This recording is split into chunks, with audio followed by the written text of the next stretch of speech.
I started working straight out of university, and after 3 years, I accepted that I was unhappy about my job, so I quit. I'm going to talk about my experience being unemployed, why I decided to quit my job in the first place, and also the whole process of me trying to change my career.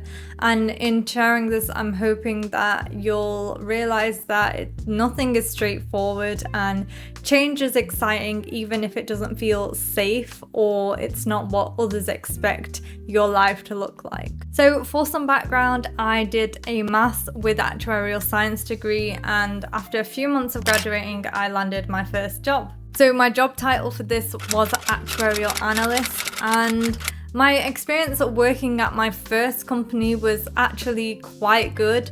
I think that I really got on with my team. I'm even still in contact with my ex-boss, and I just think they had good vibes in that company from working there, but I was only in the office for 3 months before COVID hit.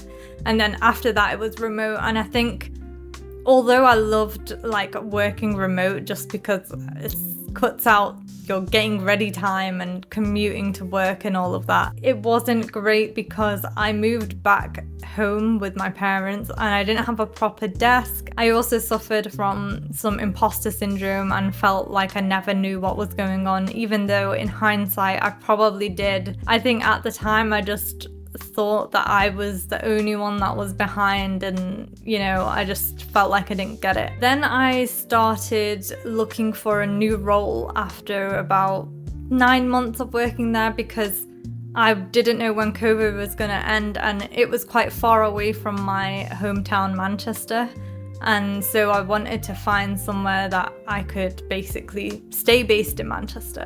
So I found a role and then I quit this job and joined a new company. I feel like this is where it really went downhill. And my manager was actually very nice. My first manager that I had for the first year of working at the company. And I didn't have that bad experience. I just think it was very, very corporate. It was 100% remote. I still had the issue of not having a proper desk and stuff, so it just felt rubbish. And I think that it just was there was no aspect of fun in the work. I know work's work, but I feel like you should still look forward to, talking to your colleagues. And it's funny because everyone laughs about small talk, and I agree, but you still should like your team. So I don't know, I just felt like I didn't really know my team very well, and it was just very corporate and formal, and I don't know, that was the vibe of that job. And then after about a year, I changed my position or my role in the company. I just had no interest in the work at this point. I still had bad imposter syndrome. So towards that end of the second year of working, I was kind of really unhappy in my job, and I was dreading work every day. And I think that's when you have to, do something about it. So that's when I decided to kind of just quit. And I didn't have a proper plan. I had a vague idea that I wanted to do coding, but that was just I've never even tried it before. I was just kind of right, I'm gonna quit this and do something else, maybe coding. That's what my attitude was. I wouldn't recommend it, but I'll go into that later. And so I ended my contract with them, and then I started looking into coding. I started to look into self-teaching and started teaching myself C++, C#, because then I got this idea that I wanted to do games dev, and I don't know, that sounded fun because I like playing games. I was like, I can code games, that sounds fun, let's do it. So I was doing that for a while, doing my own projects. I felt like I wasn't in a rush myself. I didn't really have a proper plan, but I was like, people get into coding with self-teaching, so it should be fine. So I was kind of on and off. I wasn't 100% 9 till 5, I'm gonna self-study, because I was very much in a position where I wasn't, responsible particularly to pay for anything. I was living at home, and so I didn't have that sense of urgency, I need to get a job in 2 months. I've only got 2 months to do this.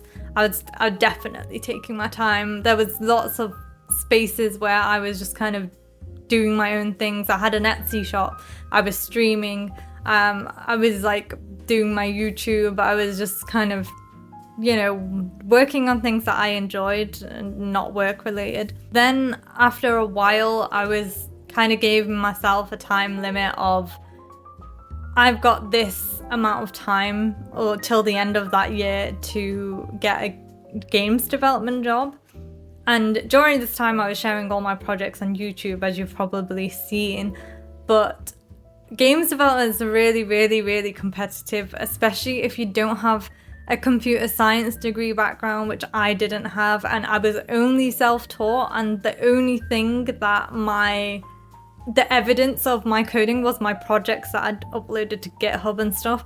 And the problem was I didn't have anyone to verify if that was good code or, you know, the projects were well laid out or anything. So it's a bit difficult because I had no feedback. And also I started to hear things about the industry in games dev where you're not really looked after and it's not the best industry to work in.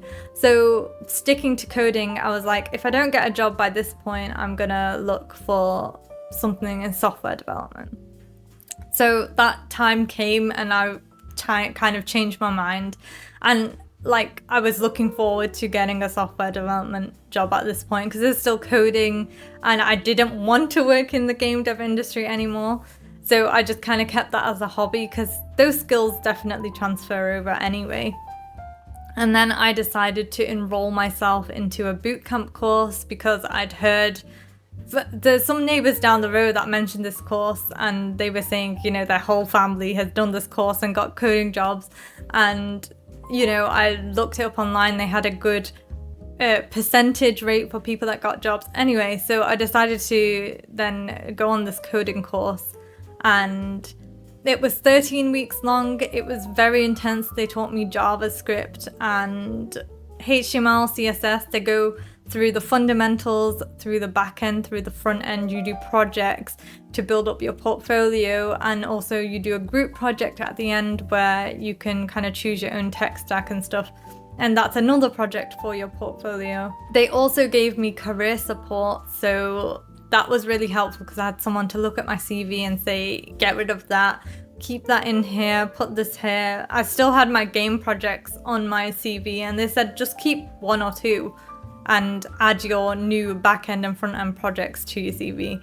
So I made those changes. And then towards the end weeks of my course, I started applying for jobs once my CV was approved. I was getting a lot more callbacks than I was before when I just self-taught because it's a well-known boot camp, and for companies, it was kind of an equivalent of like a degree. So I started getting callbacks from companies and starting my interview processes, and then that's when I started documenting it on YouTube for you guys to watch.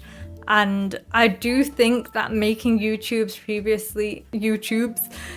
videos previously helped my confidence talking, because I kind of felt like every video interview or even real life interview was just kind of me talking, and that's what I've got used to through talking to the camera for YouTube. So I do think that helps as a random tip. I think also just being older helps in interviews. I think when I was younger, I was probably like, it sounded like I wanted to cry in interviews. You know, when your voice shakes and stuff? That doesn't happen anymore. I think that's just because I'm older, I don't know. But I'm definitely more confident, and because this course has given me so much knowledge, I knew what I was talking about. I didn't have any imposter syndrome feeling when I didn't feel like I was selling some fake thing. It was just literally, I know what I'm talking about.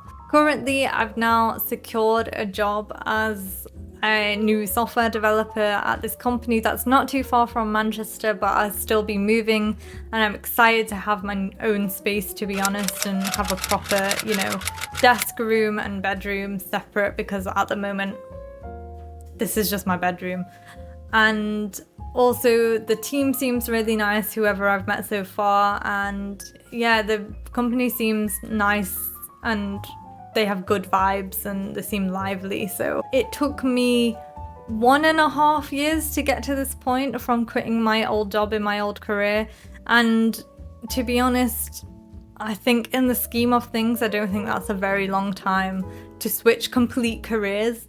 I will be sharing a lot of my day in the life of a software developer who's new, because that's new for me as well. I do have some advice and tips that I want to give based off my experience and what I feel like I could have done differently as well. And especially if you're in a little bit of a different situation to me, I wouldn't recommend just quitting my job like I did, because a lot of people aren't in the same financially supported situation that I was in. I was able to just quit and not care about money because I was living at home. But some people obviously are living off what they're making. And I would definitely think about, if you're unhappy in a job, I'd think about what you want to go into, and also consider what's actually possible with your background and skills that you already have. For example, can you get a job in coding if you have a background in something like art? Can you do that? I think it's possible, to be honest.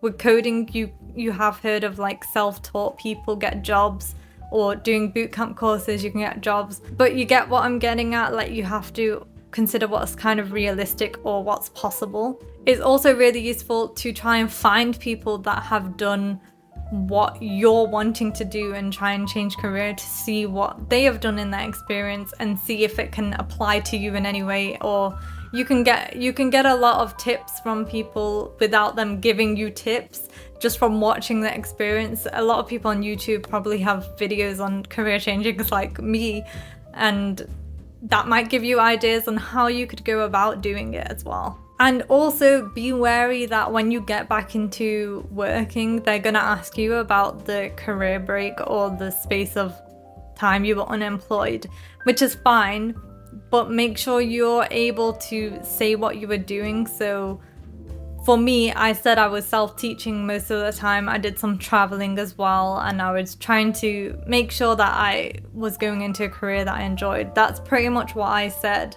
which is true. But just kind of be prepared for that. I think that's everything I want to share for this video, but if you want to see more of the actual interview processes, then I have a playlist where I literally share all the stages, so go check it out.